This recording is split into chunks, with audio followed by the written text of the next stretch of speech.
耶呼，大家好，我是凤凰。续上次10大干部讨厌的事情播出之后，一直收到很多粉丝和盟友的回应说，其实很多干部也很讨厌哦。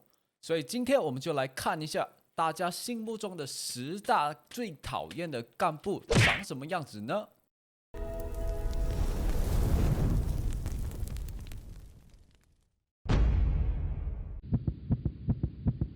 法令和盟信是统筹200位玩家的重要的通讯工具。如果法令和盟信不清不楚的话，各位玩家怎么能跟上干部的指挥呢？第一，法令一定要有坐标，这是基本的。即使大家都知道上落在哪里，你也给一个坐标，方便大家操作啊。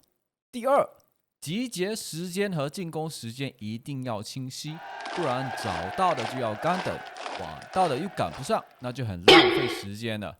就算战场瞬息万变，最少也要跟大家说几点前要到之类的。第三，如果有多战线的话，切记，标题和内容都要清晰的说明是哪一条战线啊，以免混乱。第四，如果有些地方需要动员少量的人来帮忙的话，例如打码头啊、铺路啊之类的，切记一定要说清楚，不然全盟一起拥过去的话，就很浪费动员力了。第五，法令和盟信不要太多字，要清晰简易当然，如果你是那种喜欢写千字文的话，肯定不会有人看的啊。第六，排版和颜色是必须的，不然会找不到重点。那凤凰也在这里打上一些排版的例子啊，例如是蓝色啊、黄色啊、红色都是比较一贯性的，比较多人用的。请别让盟友看见你的信件就直接怕了，会直接弄巧反拙。作为一名干部，对你的同盟的活跃度、红度、人数等等，都必须要好好的考量在内。不过呢，有些干部除了一些信心喊话，加上一些加油打气的话之外，对你的盟友的战力是完全不了解，导致经常在战前失利或者是翻车，让你的盟友头破血流，气得到要爆血管。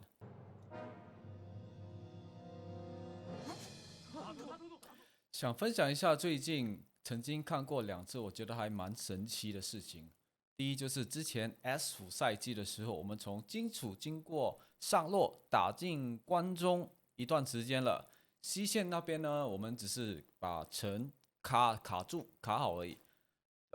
当时呢，就有一个门就开了，兵贵先生就是对面的门啊，气势滔滔的向西线打进去。当下因为我们是比较顺风嘛，所以想要对面呢，如果能打下西线的话，会蛮刺激的。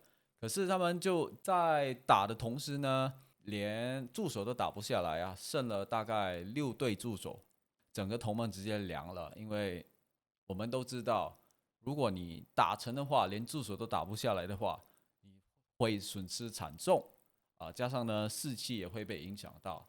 第二个例子呢，也是在 S5，当时好像被一个农夫盟嘴炮，说不要小看他们的实力啊。坦白说，我也不懂为什么对手这么喜欢一打输了就嘴炮。这一次我都知道，我不喜欢嘴炮人啊，我也不喜欢我的身边的盟友也是开嘴炮，所以经常我们都会克制我们的盟友因为有时候情绪一上来啊，就有时候一发不可收拾，所以我们一直要把他们控制下来。回到这个嘴炮事件之后呢，我们就派了几队人过去跟这个农夫盟较量一打，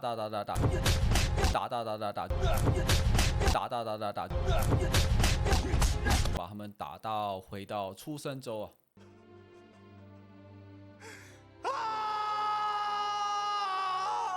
之后呢，他们也想从出生州的关口打回来，可是连8成都打不下。最后呢，我们就帮他们打下那个关口，还要感谢他们帮我们解了霸业。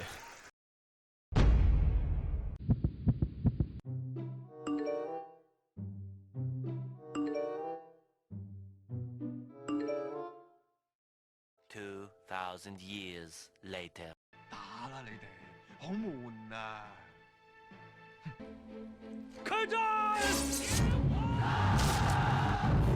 作为一名盟友，能做的事除了要保持高活跃度之外，那就是要跟着干部的指挥行事啦。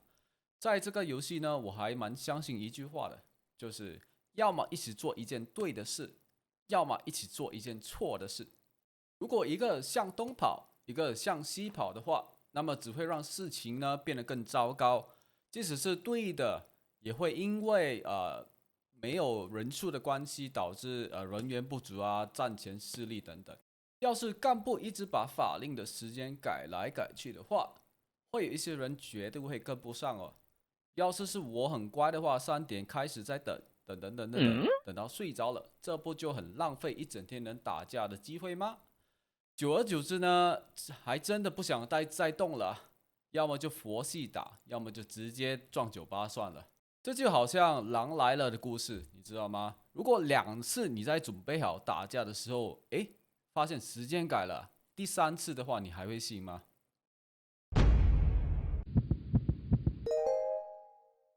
这一次呢，我要换一个角度说一下我们巨盟的干部啦。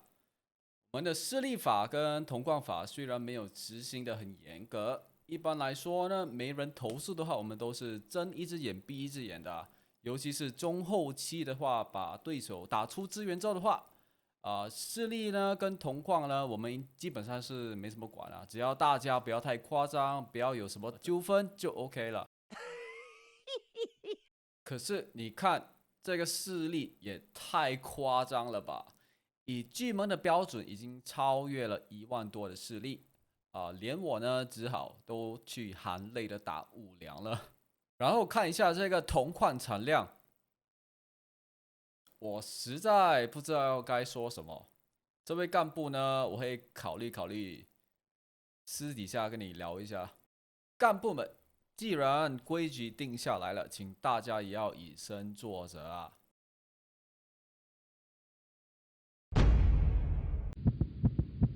对于某些盟友来说，亲友团呢其实是蛮破坏这个游戏体验的啊。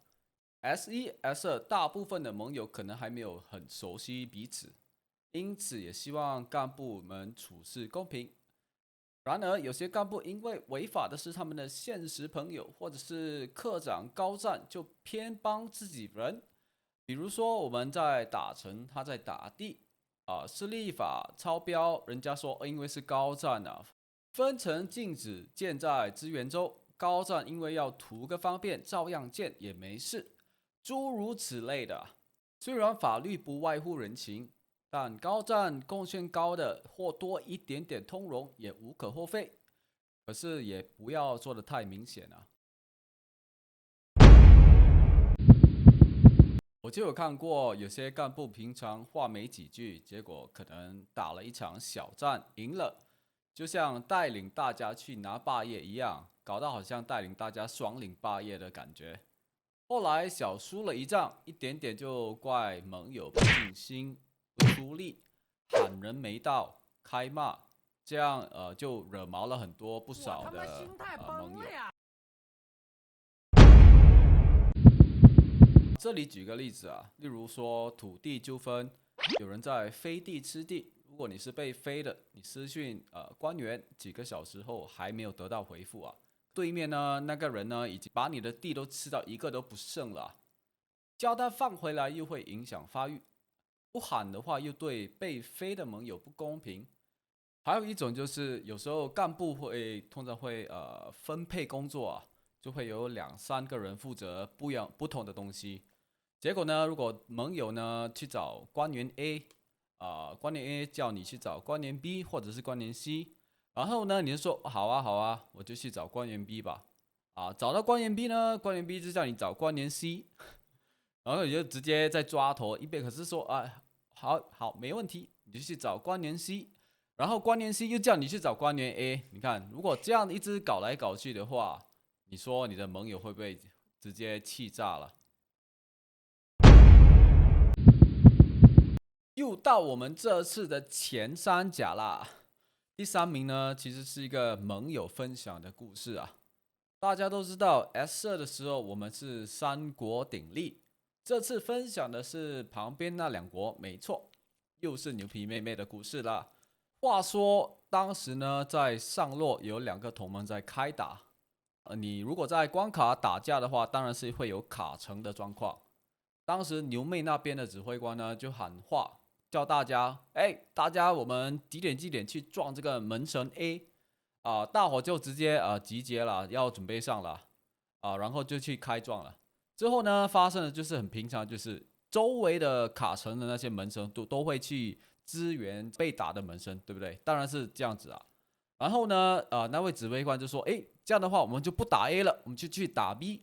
之后呢，打了几轮因为一直换来换去，里面的盟友就在那边抓头，就开始质疑指挥官，就问一下，我们这样撞有意思吗？你这里撞一下，那里又换一下，怎么搞什么东西啊？之后呢，这位指挥官就跟大家说，我们这样子做呢，其实可以浪费对面的体力啊。可是盟友就更多问号，就说，那我们不是15体换15体吗？因为如果你撞他们全部去驻守，然后你把你的焦点换成另外一个城，你也要点过去啊，也花15体啊，对不对？然后呢，更奇葩的事情发生了，另外一位指挥官就站出来说，总之你们要么就跟盟信走，不撞的话就把你下野了。当然呢，现在我们玩《三国志战略版》已经玩了，即将进入第7赛季啊，所以不只是官员盟友对游戏机制都也是蛮了解的。一些小战术，比如说压秒驻守挑克制斯巴达翻地大战压秒终止之类的，以致大方向的打匪战略都不像 S1 跟 S2 那么糊里糊涂的。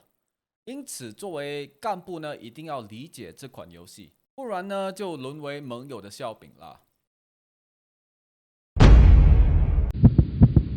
大家在同一个伺服器聚首一堂，历经艰辛万苦才整合成一个大盟，其实是很不容易的有些干部呢，因为付出了不少，所以开始情绪勒索起来了。然后有些盟友看到了，要么就替这位干部感到不值，要么就觉得哎呀这个群好烦就开始连锁反应，每个人都慢慢一个一个退了。这样的干部其实是很不成熟的。在此跟各位干部说一声辛苦各位啦！要维持每天的心态，再来创造出高度的境界。很多小服小盟都一样扛着压力来打架，别因为稍微有点不顺就我不干啦。什么样的干部最讨厌呢？那就是那种不可一世的干部啦。需要知道，干部虽然是有能者居之或者是受到大家的推举，有那个号召力，可是当了干部呢，也一定要尊重一般的玩家。我本身呢，在第1赛季的时候就遇到这一个状况，那就是当时我就开始137的一个历程，加入了一个同盟之后呢，觉得蛮好玩的，就跟着走可是2天都还不到，就发现很多那些土地纠纷都是那些官员在吃地在飞地有更离谱，就是有一个副盟主就直接在那边就喊话，我是当官的这一票是什么人？官呐！哇，官呢？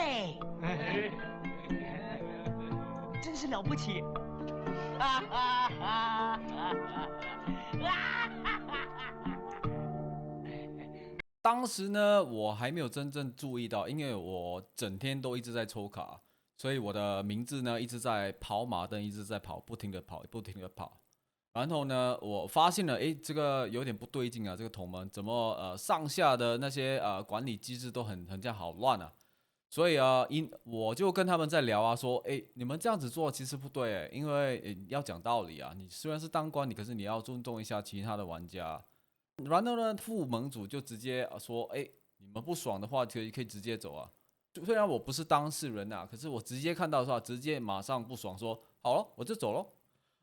走了之后呢，发现其实有几个盟友跟着我一起退盟，我们就去其他的同盟之后呢，因为当然，如果你在一赛季，你跑马灯一直跑，基本上你的名字就蛮熟悉的。之后那个副盟主就突然间私密我，就很想要婉转的处理这件事情，你知道吗？可是我就跟他说，事已至此啊，已经没有什么好说的。之后我们就在整个州呢，就在打内战，因为我们几个就加入了另外一个同盟打内战，结果呢就把他们给打爆了。听说呢之后他们就转去其他的伺服器了。所以说呢，干部虽然是一个领头人物啊，但是如果无才无德的话，最后呢也是会沦为笑柄，对不对？让人唾弃做人呢，就算是你是普通玩家或者尤其是干部啊，不要太嚣张，你知道吗？要处事待人都要比较礼貌一点。就算你是满红科长，又是高官，你一样也是要尊重其他的玩家，好吗？